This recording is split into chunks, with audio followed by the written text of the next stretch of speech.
Amigos de VPI TV, estamos nuevamente con ustedes para compartir otra entrega de ¿Qué pasa? De norte a sur, el programa de VPI TV dedicado al análisis internacional. Como de costumbre, les acompaña Alejandro Linares Mendoza, periodista y analista internacional. Queremos dedicar este primer bloque a hablar de las tensiones que experimenta la relación entre Venezuela y España. Aunque ambos países se encuentran dirigidos por líderes de izquierda, la deriva autoritaria de Nicolás Maduro, sumada al exilio del exdiplomático Edmundo González, ha generado fricciones entre Caracas y Madrid.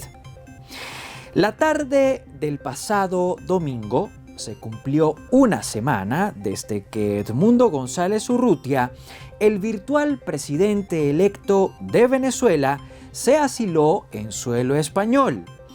El embajador, quien habría superado los 7 millones de votos durante los comicios presidenciales del 28 de julio, corría peligro dentro de su país.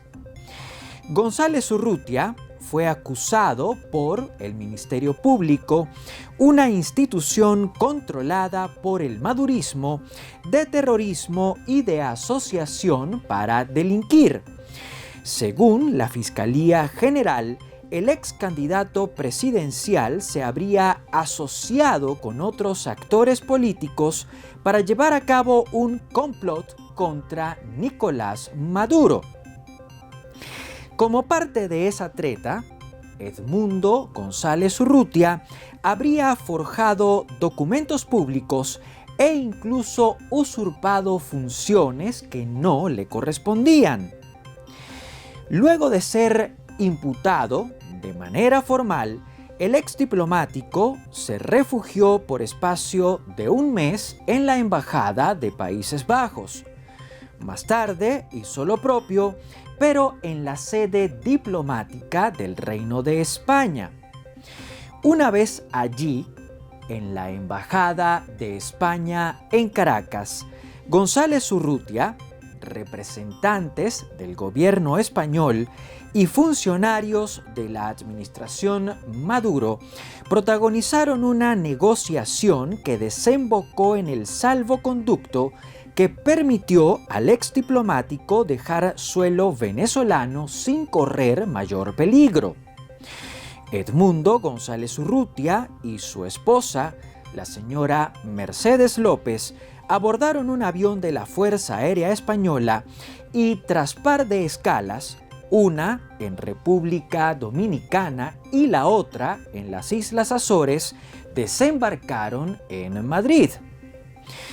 Luego de llegar a la capital española, el embajador dio a conocer las razones de su exilio. A través de un audio difundido por la Plataforma Unitaria Democrática de Venezuela, el exdiplomático confirmó que fue la persecución política en su contra la que le obligó a emigrar. Posteriormente, el virtual presidente electo difundió un comunicado en el que agradeció su asilo en España y reiteró su deseo de trabajar desde el exterior a favor de la democracia venezolana.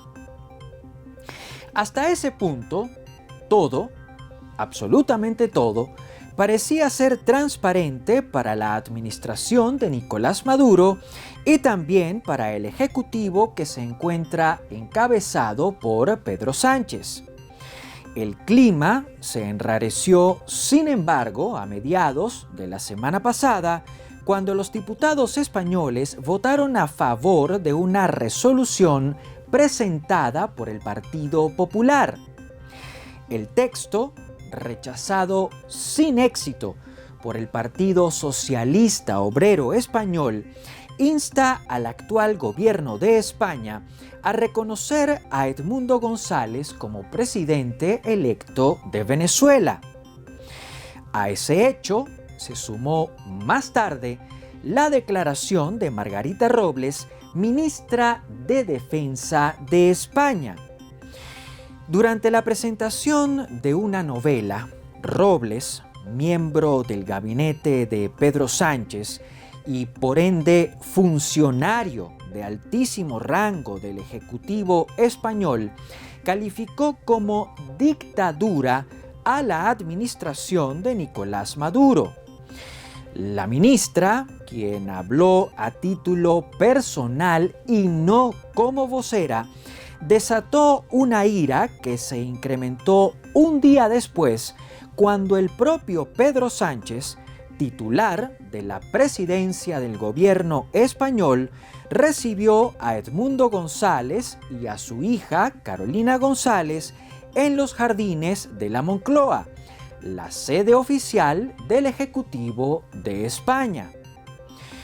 Los tres incidentes, esos tres incidentes que acabamos de enumerar, pero sobre todo el segundo, llevaron a la Cancillería madurista a convocar a Gladys Gutiérrez, su embajadora en Madrid. Desde el Ministerio de Relaciones Exteriores, que le sirve a Nicolás Maduro, también llamaron a Ramón Santos, jefe de la misión diplomática de España en Caracas. Las citaciones, esas dos citaciones, fueron el primer indicio de que las relaciones políticas y diplomáticas entre Venezuela y España habían empezado a tensarse. Otra señal llegó desde el Palacio Federal Legislativo cuando Jorge Rodríguez, presidente del Parlamento que le es fiel a Maduro, solicitó la ruptura inmediata de los vínculos entre Caracas y Madrid. Aunque tal petición no se ha concretado, el madurismo sí que ha contragolpeado a través de la detención de dos ciudadanos españoles. Se trata de Andrés Martínez Adasme y de José María Bozoa, un par de treintañeros que visitaban Venezuela en calidad de turistas. Los hombres, arrestados por fuerzas de seguridad que trabajan para Nicolás Maduro, han sido acusados de pertenecer al Centro Nacional de Inteligencia o, lo que es lo mismo, al Servicio de Espionaje de España. Desde Madrid, el gobierno español ha desestimado tal versión y, mientras tanto, sus autoridades consulares en Venezuela hacen gestiones para garantizar la protección y la debida defensa de los españoles. Aunque las tensiones se han mantenido dentro de los linderos de la política, sin afectar de momento los intereses económicos de España y de Venezuela, ambas naciones, ambos países maniobran para que el intercambio en ese sentido, es decir, dentro del ámbito económico comercial, no se vea trastocado. Hasta la fecha, la República Bolivariana acoge a unas 60 empresas españolas que verían afectadas sus operaciones en caso de una ruptura de lazos económicos. Entre esas firmas se encuentra Repsol, la estatal petrolera que, gracias a una licencia especial del gobierno de Estados Unidos, mantiene actividades en Venezuela. Es precisamente el crudo que subyace en el subsuelo venezolano, el producto que domina el intercambio comercial entre Madrid y Caracas.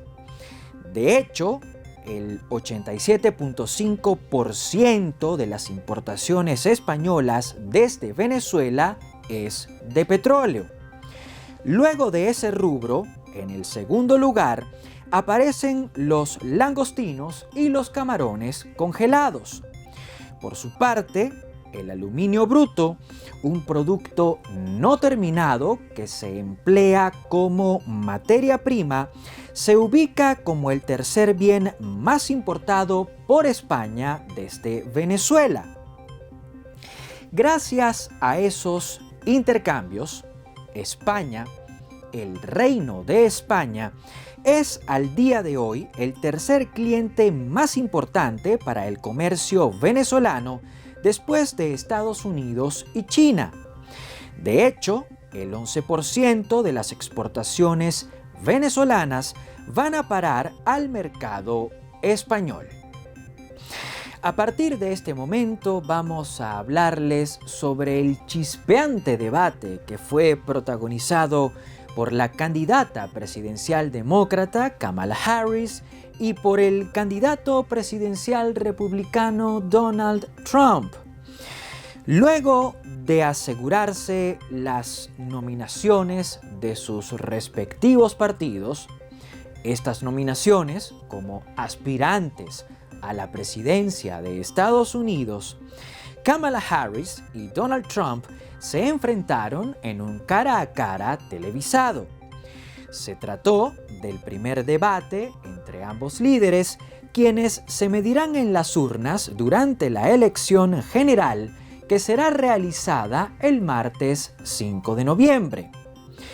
El evento, celebrado en Filadelfia, representaba una oportunidad de oro para Harris, quien heredó la candidatura demócrata luego de la renuncia del presidente Joe Biden. El mandatario, quien en su momento perdió el debate que sostuvo con Trump, decidió hacerse a un lado para posteriormente levantarle la mano a quien es su vicepresidente. Dado que llegó a convertirse en aspirante presidencial de una forma poco habitual, Kamala Harris estaba en la necesidad de aprovechar el debate para demostrar que en efecto tiene la madera requerida para liderar a Estados Unidos.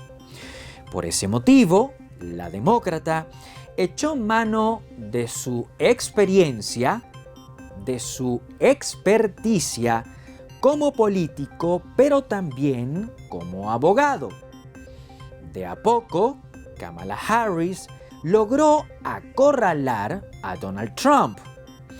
Desde la primera y hasta la última pregunta, Harris se mantuvo todo el tiempo a la ofensiva. En tal sentido, la vicepresidente atacó a Trump criticando su gestión, sus posturas ideológicas y hasta la volatilidad de su carácter. Con tal embestida, Donald Trump se vio en la necesidad de atrincherarse en varias de sus afirmaciones más extremas y polémicas. Por ello, apeló a temas como la inmigración ilegal.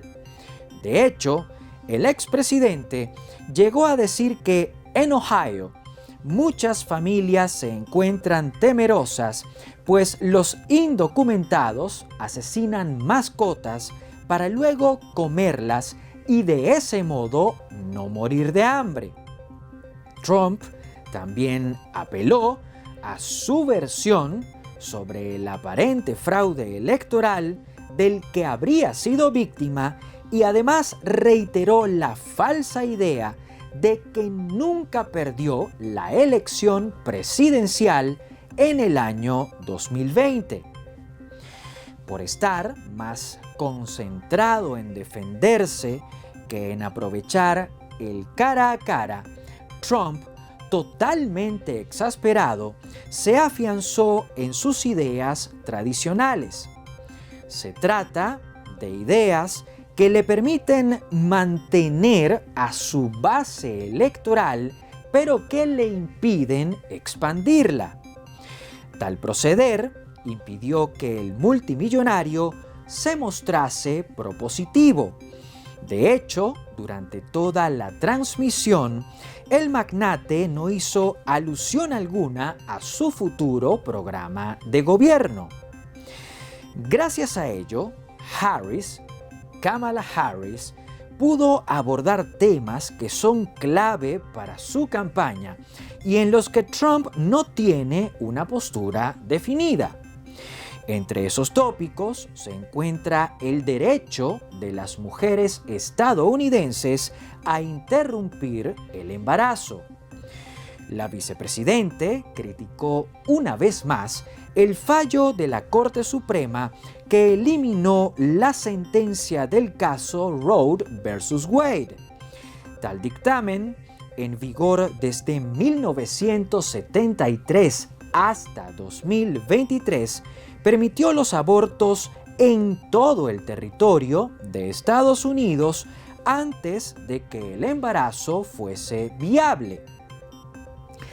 La retórica y el tono utilizado por Kamala Harris permitieron a la lideresa presentarse como una mujer sosegada, capaz de mantener la compostura aún en los momentos de mayor presión. La demócrata se mostró además como una opción atractiva para los indecisos y para los nuevos electores. En ese orden de ideas, se vendió como una líder conciliadora que está capacitada para superar la polarización política que se ha estado viviendo, que se ha estado experimentando en Estados Unidos durante los últimos 8 años. Hacia el cierre del encuentro, hacia el cierre del debate presidencial, Kamala Harris reiteró su mensaje de cambio y de renovación. De hecho, habló sobre pasar la página. Mientras tanto, Donald Trump insistió en el choque y se enfrascó en repetir que la de Harris y la de Biden ha sido la peor administración de la historia de Estados Unidos. Luego del evento, el magnate, les estamos hablando del expresidente Donald Trump, también se quejó de los moderadores, asegurando que apoyaron en todo momento a la vicepresidente. Obviamente eran 3 contra 1, sostuvo el multimillonario. Según sondeos efectuados luego del cara a cara, Kamala Harris ganó el debate y además incrementó en un punto su ventaja con respecto a Donald Trump. A decir de la encuestadora Ipsos, Harris pasó de tener 50 a tener 51% en términos de intención de voto. Por su parte, Donald Trump se mantuvo estancado con un favoritismo de 46%. La medición, que representó un duro golpe para la campaña republicana, llevó al propio Donald Trump a desechar la idea de un nuevo debate televisado. Vamos a irnos hasta Perú para hablarles sobre la muerte de Alberto Fujimori.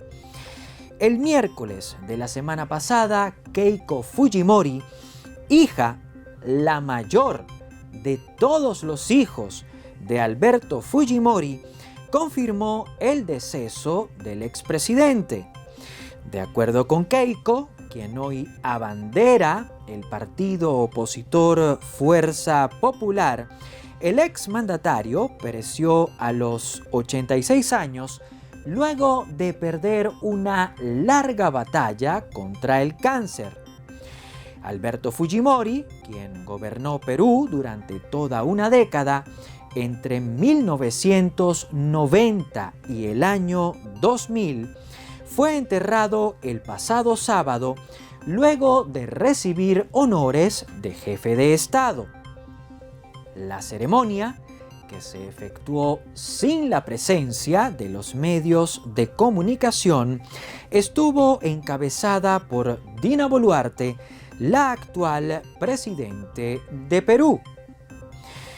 Tras la inhumación, efectuada en un cementerio de Lima, la capital peruana, se ofreció un servicio religioso en el que participaron familiares, líderes de partidos políticos y también empresarios. Aunque la misa estuvo cerrada al público, miles de personas se agolparon a las afueras del recinto en el que se desarrolló para mostrar su solidaridad con Alberto Fujimori y con sus familiares. Durante el evento religioso, Luis Gaspar, el sacerdote que impuso los santos óleos a Fujimori antes de que éste falleciera, recordó que la muerte forma parte de la vida y que en algún momento todos, y cito, tendremos que encontrarnos ante la presencia de Dios. Con sus palabras, el religioso parece haber hecho alusión a los crímenes que fueron cometidos por Alberto Fujimori durante su estancia en el poder. En aras de acabar con la insurgencia de izquierda, una rebelión que trastocaba la paz y la estabilidad de Perú, el exgobernante recurrió a prácticas que más tarde se calificaron como acciones violatorias a los derechos humanos. A raíz de los secuestros, de las detenciones arbitrarias y de las ejecuciones extrajudiciales efectuadas en sus años de mandato, Alberto Fujimori llegó a ser sentenciado a 25 años de cárcel, a 25 años de prisión. Entre los crímenes por los que fue juzgado, se encuentra la masacre que tuvo lugar en 1991 en el vecindario de Barrios Altos, en Lima. También hay que mencionar la masacre de 1992 en la Universidad de La Cantuta. Esto también en la capital peruana. A Fujimori se le condenó además por los secuestros del periodista Gustavo Gorriti y además del empresario Samuel Dyer, ambos registrados en el año 1992. Fujimori, un hijo de japoneses que logró licenciarse como ingeniero agrónomo, llegó a la política siendo prácticamente un desconocido. De hecho, se sabe que su arribo a la presidencia se da gracias a que logró venderse como un outsider que desafiaba a la política y a los políticos tradicionales. Luego de vencer en segunda vuelta al escritor peruano y ex candidato presidencial Mario Vargas Llosa, Fujimori se hizo con la primera magistratura. Estando en el poder, impulsó un plan de reforma económica que fue conocido como Fujishock, que se basó básicamente en la reducción drástica del presupuesto público y del gasto público. Esto le permitió reducir el proceso hiperinflacionario que afectaba a Perú y le permitió además estimular la inversión empresarial tanto nativa como extranjera. Por ese motivo, dado que, por un lado, aplicó una política de mano dura contra la insurgencia armada, pero dado a que también fungió como el gran rescatista, como el gran salvador de la economía peruana, Alberto Fujimori es aún al día de hoy, después de su muerte, un personaje muy controvertido que tiene seguidores que le aman con desesperación, pero también detractores que le odian con profundidad y con intensidad. Con ese último comentario, nosotros vamos a cerrar la presente entrega, la presente emisión de ¿Qué pasa? De norte a sur, el programa de VPI TV dedicado al análisis internacional. Hasta este momento les acompañó Alejandro Linares Mendoza, periodista y analista internacional. Nos reencontraremos, si así Dios lo permite, la semana que viene. Por lo pronto, les recuerdo que estar con ustedes siempre será un placer.